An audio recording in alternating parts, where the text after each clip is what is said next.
Et on en vient donc à la situation au Venezuela. Le Venezuela qui a connu hier une nouvelle journée de protestation contre le président Nicolás Maduro, marquée par des affrontements. L'opposition qui annonce également d'autres manifestations dans les prochains jours. En 3 semaines, les violences lors des mobilisations de l'opposition ont fait 8 morts. Plusieurs milliers de personnes ont donc de nouveau manifesté dans la capitale Caracas pour réclamer le départ du président socialiste Nicolás Maduro. On le rappelle, très impopulaire dans ce pays pétrolier plongé dans une grave crise politique et économique. Alors avant de nous plonger dans le sujet, bonjour Driss Zeidan. Bonjour. Comment ça va ? Ça va très bien et vous ? Oui, ça va, merci beaucoup. Alors, Montada Kalami, le Venezuela, les tensions, ça fait plusieurs mois qu'elles perdurent dans ce pays où la situation ne fait que s'aggraver, effectivement. Déjà, comment le Venezuela en est arrivé là ? Et puis, est-ce que là aussi, comme au Brésil, on peut parler d'une certaine guerre médiatique contre une certaine gauche au pouvoir, on peut le dire, la gauche bolivarienne. En tout cas, c'est ce que dénoncent les partisans du chavisme et Nicolás Maduro en tête. Alors, il dénonce finalement un coup d'État fomenté par la CIA. Alors, alors ça, il le dénonce. Alors, jusqu'à un certain point, on peut supposer qu'ils n'ont pas complètement tort, puisque on imagine bien qu'effectivement, il y a un certain nombre.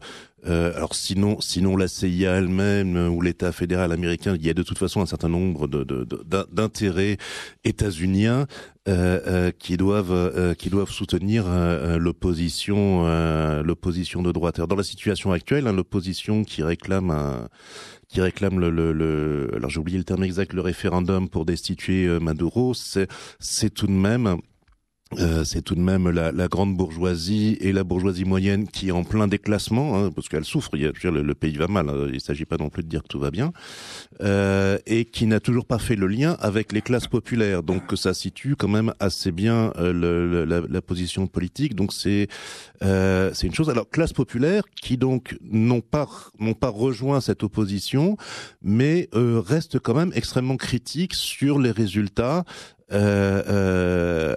D'abord de Maduro et de l'expérience chaviste ensuite, suite à la chute des cours du pétrole, puisque évidemment pour le dire en quelques mots rapidement, les collègues autour de la table après donneront plus de détails, mais effectivement la grande erreur de l'expérience de Chavez, ça a été de tout miser sur le pétrole et la seule industrie pétrolière. Et donc tant que le prix du baril était haut, il a pu faire un certain nombre de choses, parce que ça c'est une chose qu'on oublie toujours de rappeler, c'est qu'il a quand même il y a quand même eu un certain nombre d'initiatives assez remarquables, et que sous Chavez, le taux d'alphabétisation est passé de 47% à 75%.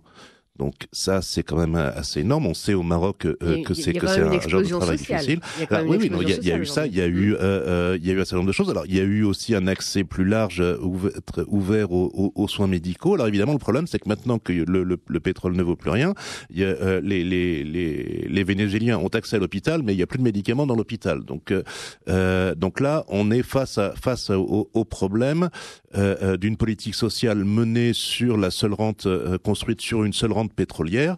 Le jour où la rente s'effondre, évidemment, il ne reste plus rien, puisque l'industrie n'a pas été développée, l'agriculture n'a pas décollé. Enfin, donc rien n'a été fait, sinon une distribution de prébende du pétrole. Donc ça c'est le prix à payer. Maintenant, il faut quand même se souvenir que cette droite qui se plaint de tout. Alors, je rappelle ça parce que on entend ça. Alors surtout quand on entend les médias européens qui mettent tout sur le dos de Chavez, il faut quand même se dire oui, mais quand Chavez arrive, ça veut dire qu'il y a 47%, que l'alphabétisation, il y a donc 53% d'analphabètes, que très peu de gens ont accès aux soins, et que donc l'État avant Chavez, le pays est dans un état pire que il l'est actuellement. Il faut tout de même garder les choses un minimum en perspective. Ça ne veut pas dire qu'il faudrait que Maduro reste au pouvoir jusqu'à sa mort. C'est pas ce que je suis en train de dire. Mais il faudrait quand même se rappeler que des années 80 au début des années 2000, quand Chavez arrive, c'est une coalition de sociodémocrates, de démocrates chrétiens, etc., qui est au pouvoir au Venezuela, et ils ont fait moins que le pouvoir chaviste. Alors après que le pouvoir chaviste ait un certain nombre de défauts, qu'il ait une légère tendance à l'hégémonie, pour le dire gentiment, qu'il soit très très mal informé sur la situation du Maroc saharien, ça c'est certain. On l'a entendu à l'ONU, la passe d'armes il y a pas longtemps. Donc ça c'est bon qu'après ils aient un positionnement idéologique qu'on puisse, avec lequel on peut ne pas être d'accord, je comprends, mais si on veut rendre compte de la situation du Venezuela, on peut tout à fait effectivement soutenir l'opposition, mais il faut quand même se dire que quand l'opposition était au pouvoir, elle en a fait encore moins que Chavez. C'est-à-dire que même l'argent du pétrole, elle ne l'utilisait pas pour la société. À partir de là, on peut effectivement analyser les différents rapports qui sont en train de se mettre en place. Oui. Alors, Dri Jaiden, c'est quoi effectivement les points faibles du chavisme ? La théologie politique, le culte de la personnalité, l'idée d'homme providentiel, la continuation aussi de la révolution bolivarienne avec toute la mythologie qui va avec, c'est évident, bien sûr, mais on ne peut pas faire fi d'un petit rappel de ce qui s'est passé aussi sur ce continent, colonisé, création de bourgeoisie compradoresse, le rôle de l'armée, la captation des richesses par une poignée d'individus, des formes d'esclavage moderne, d'esclavage pur et d'esclavage moderne. Il y a toute une littérature là-dessus qui explique très bien. Il y a du roman, les camarades le savent, qui explique très bien aussi comment ce qu'on a fait aux paysans, la manière dont on a créé des formes de reféodalisation de la société. Donc et puis un imaginaire qui est aussi un imaginaire violent, où le rapport à la mort, le rapport au corps, le rapport au sang est très important. Et il est constitutif même de la politique. Quand on s'aperçoit. Là, on pourrait même remonter aux Incas et aux Mayas. Alors, oui, mais au-delà de cela, il y a tout un imaginaire qui est particulier. Dans le cas de Maduro, c'est un succès d'année de Chavez. Chavez arrive à un moment donné où il a des moyens, il fait des choses.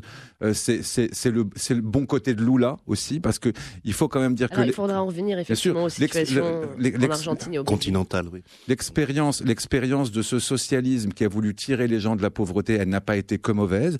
Et puis il faut dire une chose aussi qui est simple, c'est que au fond, Maduro c'est aussi du très mauvais Allende.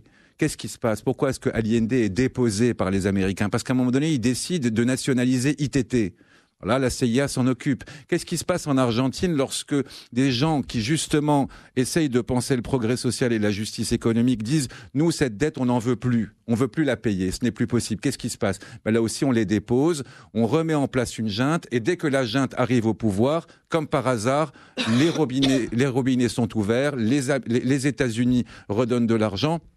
Et ça fonctionne comme ça. Alors, je suis pas en train de faire l'apologie de Maduro. Je pense que Maduro est un personnage plus de roman qu'un responsable politique.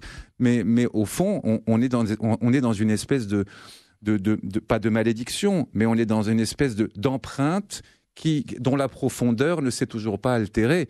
Et au fond, ces pays-là, comment, la question qu'on doit se poser, par parenthèse, Cuba, la grande légende cubaine, l'idée que les gens sont instruits, qu'ils sont soignés, c'est faux. C'est faux. Aller à Cuba, c'est aussi se rendre compte de la misère, des immeubles éventrés, des gens qui mangent mal, de la corruption au quotidien, de la façon dont on peut tout acheter. Ça aussi. Alors, d'accord, Fidel Castro, Che Guevara, tout ça, c'est très beau sur des posters. Mais au quotidien, les gens ont 2 monnaies et ceux qui n'ont pas $2 vivent dans la misère. C'est aussi cela, le socialisme autarcique. Parce qu'au fond, ce sont aussi des expériences d'autarcie. C'est-à-dire des gens qui ont décidé, et ça explique pourquoi on se jette sur le pétrole. Parce que justement, on a du pétrole, le pétrole est cher, on est capable de se suffire à soi-même, c'est-à-dire qu'on est capable d'être charbonnier et maître chez soi, on fait ce qu'on veut, on invente, on s'érige des statuts, tant qu'il y a du pétrole, tout va bien. Le jour où le prix du baril baisse, eh bien on s'aperçoit qu'au fond, cette espèce d'île ou de fausse île paradisiaque se transforme en cauchemar social et économique. Donc c'est ça aussi l'expérience socialiste en Amérique du Sud. Alors, Talal Shakir, tout ça, effectivement, est-ce que ça préfigure d'un changement majeur, radical sur l'échiquier politique en Amérique latine ? On l'a vu effectivement avec Dilma Rousseff au Brésil, le kirchnerisme en Argentine. Maintenant, ça va être Maduro au Venezuela. Le prochain sur la liste, à votre avis ? Bah écoutez, la Bolivie peut-être avec Evo Morales, mais bon, la Bolivie elle ne fait pas trop de vagues. Hein. C'est un président qui est très calme, qui n'agite pas beaucoup le drapeau marxiste, communiste et chaviste, contrairement à Chavez, qui lui a carrément voulu être le prolongement de Castro. Castro qui avait donné la main à son frère Mais est-ce et qu'on qui peut s'était imaginer retiré. effectivement qu'il y ait une main invisible, entre guillemets, américaine? Elle existe. On est en train de vivre les derniers instants du marxisme, de ce communisme, de cet antilibéralisme aussi, parce que n'oubliez pas que le Brésil, l'Argentine, ce sont des puissances, tout de même, ce sont des nouveaux pays industrialisés qui, en même temps, vont d'abord appliquer une forme d'ouverture de marché, mais en même temps garder leur idéologie communiste et socialiste. Donc c'était gênant, effectivement, pour les États-Unis, et ça l'a été pour l'Argentine. D'ailleurs, la preuve, c'est qu'à un moment donné, on avait interdit la convertibilité du peso argentin par rapport au dollar, donc ça a fait fuir les capitaux américains. Il y a eu beaucoup de problèmes par rapport à la crise argentine, beaucoup de crashs boursiers financiers en Argentine à cause de cela. On a pu voir comment s'est déroulé à la fin de Chavez avec sa maladie, quand il a montré du doigt carrément l'Occident comme étant responsable de sa maladie, et même ce même cancer qu'on a retrouvé aussi chez la présidente argentine, oui. Exactement. Donc oui, il y a ce doigt un peu accusateur, mais attention, à mon sens, Chavez ne devait pas désigner Maduro comme étant le successeur naturel. C'était une erreur. Il l'a fait dans un moment de maladie, de compassion. Pourquoi ça ? Bah écoutez, parce qu'il y avait Capriles qui était quand même un opposant assez intéressant, jeune, bon, certes un petit peu plus ouvert, libéral, mais c'était un petit peu la tendance, il fallait l'accepter. Maduro n'était que la continuité pâle, très pâle de Chavez. Maduro n'a pas la carrure de Chavez. Chavez, quand il s'adressait au peuple, tout le monde écoutait. Quand il parlait, il citait des versets de la Bible, il était écouté. C'était quelqu'un de charismatique. Il était écouté pendant 4 heures. Exactement, tout comme un petit peu Castro. Maduro n'a pas la même carrure, et c'est pour cette raison que quelques années après, Maduro paie la facture de Chavez, parce que Chavez, c'est aussi un système économique qui s'effondre. D'abord une crise sociale, une crise économique avec une faillite du modèle. Ce modèle qui a voulu absolument nationaliser. Beaucoup d'argent ont été encaissés avant même, en prépayé, avant même de vendre du pétrole. Près de 10 milliards d'euros ont été dilapidés. Ça n'a pas été remisé dans l'économie, mais plus dans la bureaucratie. Donc pénurie de produits, problème d'hyperinflation qui avale complètement le pouvoir d'achat. Et on est dans une grave crise économique et sociale aux États-Unis. De même que la crise morale va effectivement s'ajouter à cela. Problème de corruption. Au Venezuela, vous avez dit, aux États-Unis. Au Venezuela, et également la crise morale, bien entendu. C'est intéressant. La corruption aux États-Unis, c'est toujours intéressant. Mélanie, parce que j'y pense en même temps. Juste après. Parce que Driss a parlé d'Allende par rapport à 73 et ITT. C'est vrai, c'est parfaitement ça. Il a voulu nationaliser les câbles de cuivre, qui étaient à l'origine très importants pour pouvoir mettre en place de la communication à l'époque. Donc voilà, on fait chuter un régime à cause de sa posture économique. Donc oui, c'est vrai, Maduro aujourd'hui est une très mauvaise affaire. Alors en plus de ça, il faut savoir qu'au Venezuela, je vais y arriver quand même, au Venezuela, eh bien, on enlève l'impeachment, c'est-à-dire qu'à l'arrivée de Chavez, il retire la possibilité de destituer un président directement. Il ne peut se faire que par voie référendaire, ce qu'aujourd'hui Maduro refuse. Donc quelque part légalement, il est dans les cordes. Mais il a bien entendu un pays qui est en déliquescence aujourd'hui. À mon sens, se retirer, c'est aussi avouer un état de faillite complètement, il faut le rappeler. Alors c'est la guerre civile qui attend le Venezuela ? Non, il va falloir absolument provoquer des élections anticipées et accepter qu'une opposition vienne. Il y a pas mal de jeunes Vénézuéliens qui ont fait des études justement aux États-Unis, qui vont apporter un vent relatif de libéralisme, mais tout en gardant peut-être le socle quelque part bolivarien et l'esprit, comme un peu a pu faire le Brésil de Lula d'ailleurs, avant le grand scandale de Petrobras et autres scandales bien sûr de présumé ou avéré en tout cas d'argent, oui, c'est possible. Les Vénézuéliens ne veulent plus vivre cette situation effectivement d'enfermement. D'ailleurs, Cuba est devenue aujourd'hui une île relativement ouverte. Il faut bien comprendre que le Venezuela est un petit peu l'héritier de Cuba sans véritablement appliquer les modalités actuelles, cette transition vers le capitalisme. C'est un pays horriblement riche, j'allais dire, et doublement plus pauvre. C'est-à-dire que aucun pays au monde n'a autant de richesse que le Venezuela et ne se trouve en situation de pauvreté. C'est un grand paradoxe aujourd'hui dû certainement à un problème de gestion chavizien. Qui rappelle un petit peu effectivement la situation d'Algérie. Oui, qui peut rappeler l'Algérie. De toute façon, l'Algérie et le Venezuela, ce sont de grands amis. On est bien d'accord là-dessus. D'ailleurs, tous les pays du Sud qui possèdent ou possédaient du pétrole, à savoir la Libye, il y a pas mal de pays effectivement africains qui possèdent aussi le pétrole, sont des pays pauvres et qui, quelque part, démographiquement très pauvres. Oui, on parle de malédiction du pétrole. Oui. Mélanie Freixicli. Oui, il y a quelques points qui me semblent intéressants à souligner. Il est vrai que le Venezuela a géré pendant longtemps son économie avec une dépendance au pétrole à 96% de son produit intérieur brut, et avec l'idée qu'il pouvait emprunter et jouer sur la dette extérieure, avec l'idée que le baril du pétrole continuerait à augmenter et serait au-delà des $100. Tout ça, c'est vrai. Mais vous savez, le fait que le baril de pétrole baisse, ça n'est pas un effet du monde, comme ça se produit. Un jour, il est à $100 et un jour, il est à $44.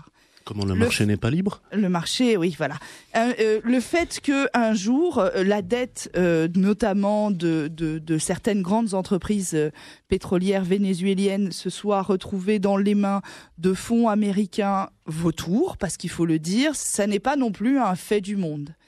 Le fait que l'on ait prêté à tour de bras très facilement de l'argent mal dépensé, au demeurant c'est vrai, au Venezuela, ça n'est pas non plus un fait du monde.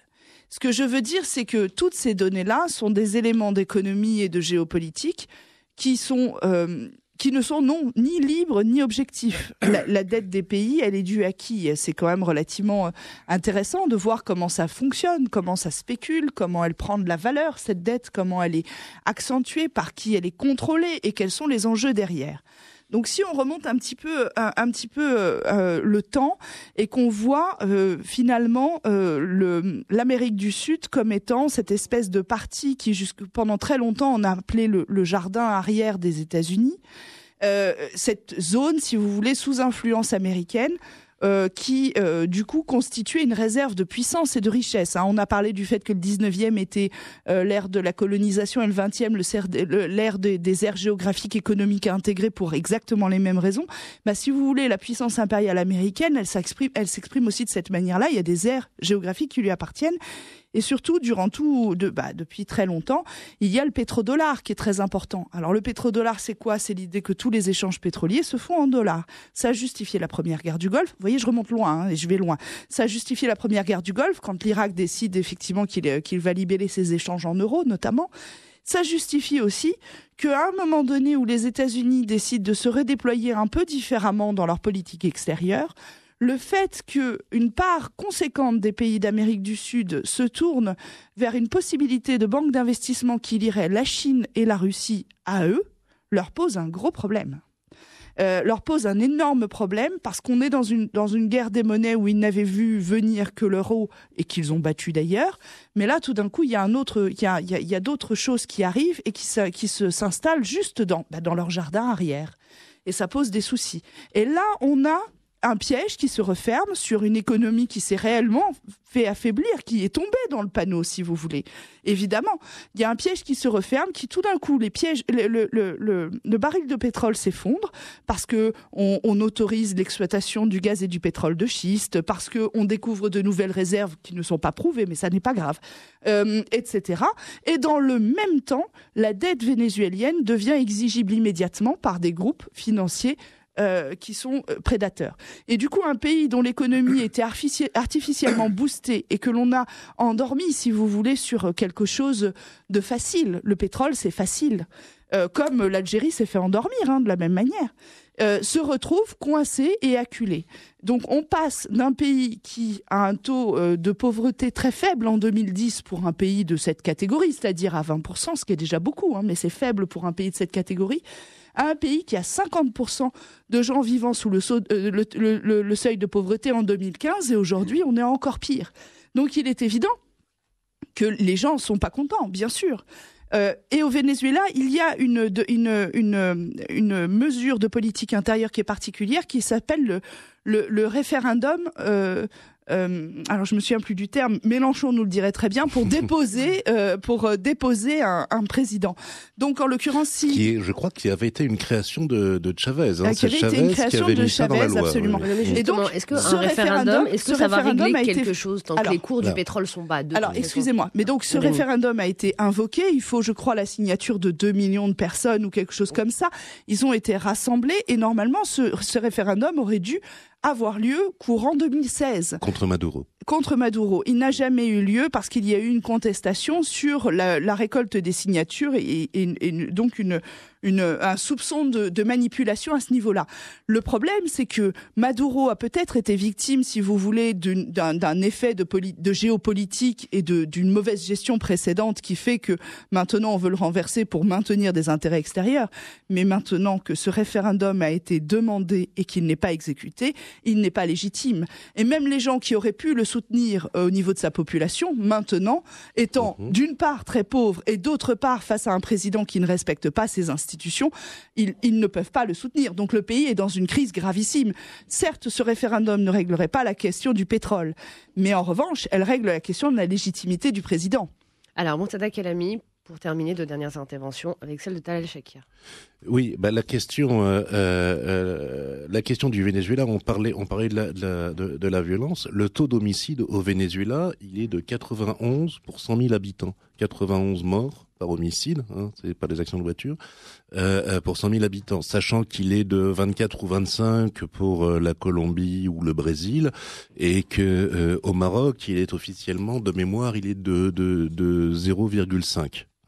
Et donc c'est énorme. 0,9 au Maroc et 1,5 en France. Donc c'est énorme pour le Venezuela. 91, c'est 91 au Venezuela. Donc c'est. Il est de combien aux États-Unis ? Alors aux États-Unis, la moyenne doit être à 10-12. 30 000 morts par arme à feu aux États-Unis. Ouais, non, mais c'est juste moyenne, pour la moyenne fédérale doit être autour de 10-12, mais si on prend que l'État que la ville de Washington d'ici, là on se retrouve à 24, à quelque chose de similaire au Brésil ou la Colombie. Donc ça, après, ça dépend sur il y a évidemment, il y a des États américains où c'est très très haut et des États où c'est un peu plus bas. Donc, mais de toute façon, il n'y a pas d'État des États-Unis qui à 91 pour 100 000. Ça, c'est, voilà. Et non plus à 0,9. Non, et c'était non plus juste à 0,9. Voilà, tout à fait, voilà.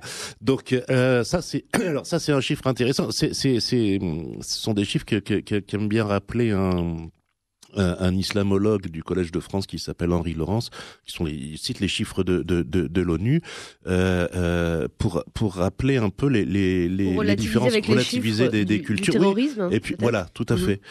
C'est-à-dire que c'est disons alors à la louche et sans note devant moi, que c'est l'Amérique du Sud, ça tourne entre si on faisait une moyenne, ça tournerait entre 15 et 20.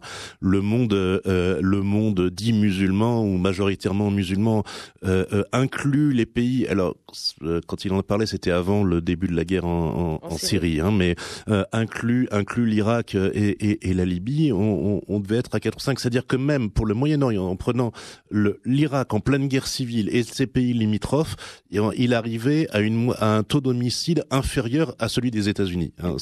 Alors que c'était un des pires moments que connaissait l'Irak d'après l'invasion bushienne.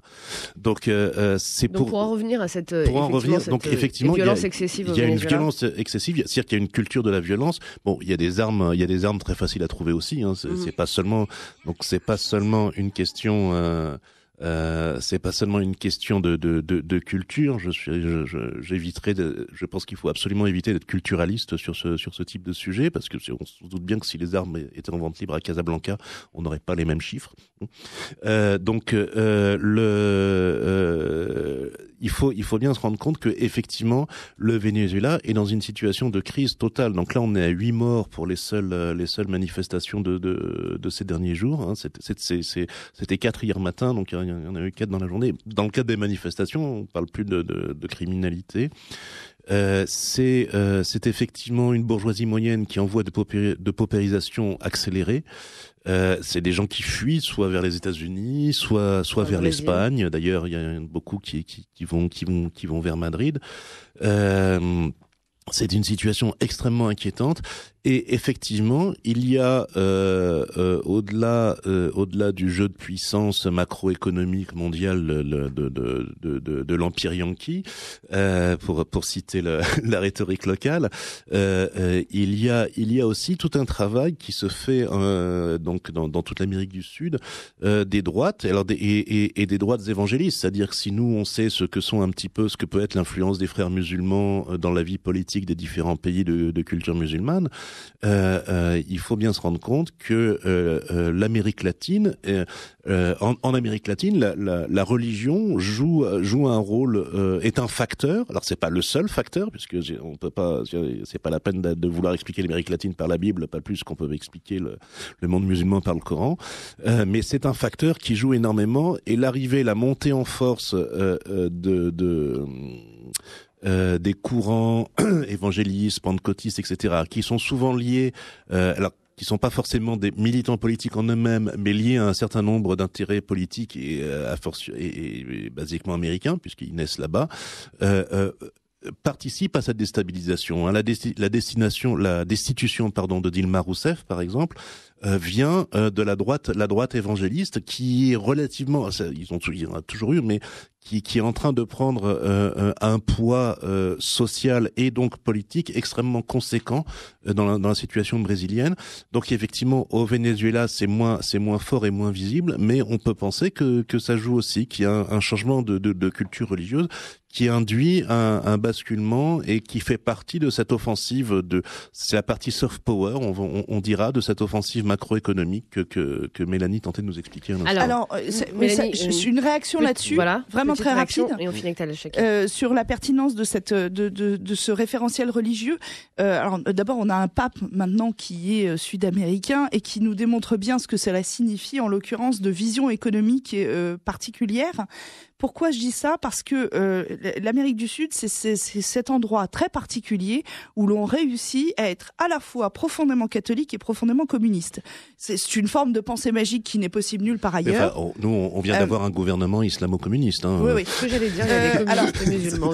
Mais enfin, il est communiste à capi près. Là-bas, ils le sont vraiment, si vous voulez, dans l'état d'esprit, ce qui est quand même franchement différent. Non, parce que j'y reviendrai encore et toujours. Se féliciter de la décompensation, c'est pas le même communisme que celui que j'avais appris à l'école. Mais c'est pas grave.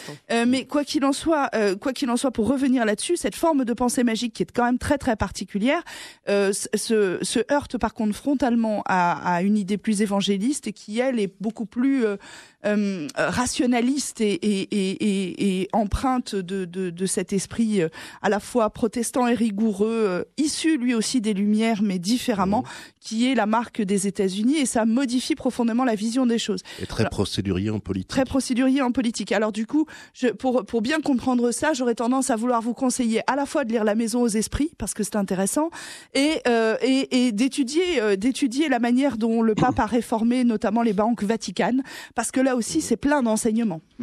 Shakir, pour terminer. Oui, pour terminer et rappeler effectivement que c'est une situation qui va demander un compromis, c'est-à-dire la démission de Maduro pour sortir par une petite porte en tout cas qui lui resterait, parce que ça va très mal finir en véritable guerre de gang, véritablement, parce que n'oubliez pas que c'est un pays qui est armé, où il y a beaucoup de trafic aussi de narcotiques. Donc un départ de Maduro qui pourrait permettre des élections éventuellement anticipées et voir d'autres visages quelque part. Parce qu'attention, il y a eu aussi beaucoup d'erreurs, juste pour rappeler les erreurs de Chavez qui avait beaucoup investi au niveau du pétrole et qui avait pris toutes ces sommes d'argent et les avait réinvestis au niveau du social.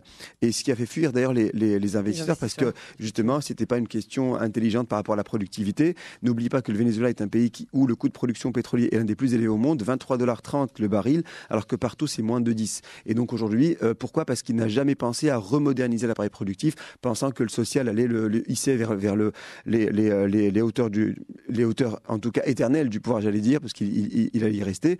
Et donc voilà, c'est une situation grave, une stratégie de gestion. Il faut que le Venezuela change, tout comme le Brésil l'a été, tout comme l'Argentine. Pensez à ouvrir